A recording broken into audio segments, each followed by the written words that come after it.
Hello learners, I am Yanjana Sunhale, Assistant Professor, Department of Chemistry, Pandit Sundarlal Sharma, open university Chhattisgarh Bilaspur. आज हम atomic structure के part 1 में dual nature of electron के बारे में जानेंगे। Their contents are Introduction, de Broglie wave formula, derivation of de Broglie equation, application of de Broglie equation. First, Introduction. इसमें देखते हैं, सबसे पहले आइंस्टाइन ने 1905 में बताया कि प्रकाश ड्यूअल नेचर का होता है तथा यह कण तथा तरंग दोनों की तरह व्यवहार करता है। फिर डी ब्रॉगली ने 1924 में बताया कि गति करने वाले सभी कण जैसे इलेक्ट्रॉन, प्रोटॉन, न्यूट्रॉन, परमाणु, अणु आदि ड्यूअल नेचर के होते हैं। इसमें हम देखते हैं पार्टिकल नेचर और वेव नेचर क्या होता है। पार्टिकल नेचर जनरली इसमें मास एंड चार्ज होता है, जबकि वेव नेचर में वेव प्रॉपर्टीज होती है, तरंग प्रकृति होती है।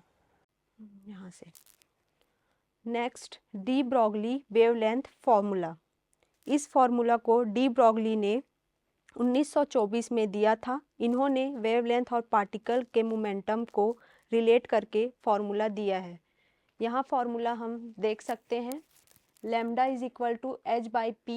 यहाँ लैम्डा डी ब्रॉगली वेवलेंथ है, एच हमारा प्लांक कांस्टेंट है और पी मोमेंटम ऑफ पार्टिकल है। यहाँ पी को हम एम वी से भी डिनोट कर सकते हैं। यहाँ M is equal to mass of particle है और वी वेलोसिटी ऑफ पार्टिकल है।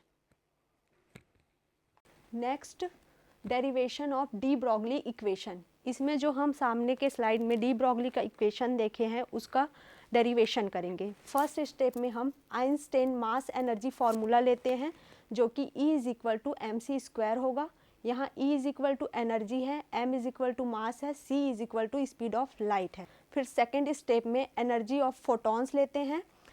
इसमें हम प्लांक इक्वेशन को लेते हैं जो कि E is equal to H mu होगा। E यहाँ एनर्जी है, H प्लांक कांस्टेंट है और म्यू जो है वो फ्रिक्वेंसी है। स्टेप 3 में हम इक्वेशन 1 और 2 को लेते हैं जो M C square is equal to H mu होगा। यहाँ देख सकते हैं mu is equal to C by में लैम्डा होगा। अब हम म्यू के जगह उसका वैल्यू पुट कर देंगे तो M C square is equal to H C by lambda हो जाएगा। यहाँ देख सकते हैं लेफ्ट हैंड साइड और राइट हैंड साइड में सी है, इसको हम काट के आगे लिख सकते हैं M C is equal to H by में लैम्डा। अब इसको ट्रांसफ़र करके हम इस प्रकार से लिख सकते हैं lambda is equal to H by में एम सी। यहाँ देख सकते हैं लैम्डा वेवलेंथ है, एम मास है, सी वेलोसिटी ऑफ लाइट है। यहाँ हम देख सकते हैं वेलोसिटी ऑफ लाइट के जगह हम वेलोसिटी ऑफ पार्टिकल वी को भी रख सकते हैं। तो इक्वेशन 3 में हम सी के जगह वी को पुट कर देंगे जो lambda is equal to H by में एम वी हो जाएगा। यही एम वी के जगह हम पी लिख सकते हैं जो कि मोमेंटम होगा। ये दोनों फॉर्मूला हमारा डी ब्रॉगली इक्वेशन है। Next, application of de Broglie equation. इसमें इलेक्ट्रॉन डिफ्रैक्शन एंड इंटरफेरेंस को समझ सकते हैं। इसमें quantum mechanism and atomic structure को एक्सप्लेन कर सकता है और साथ ही साथ ये मटेरियल साइंस में यूज़ होता है, नैनो टेक्नोलॉजी में यूज़ होता है, इलेक्ट्रॉन माइक्रोस्कोपी में यूज़ होता है और टनलिंग इफेक्ट में भी इसका यूज़ है। Thank you so much. आगे का हम एटॉमिक स्ट्रक्चर के पार्ट 2 में देखेंगे।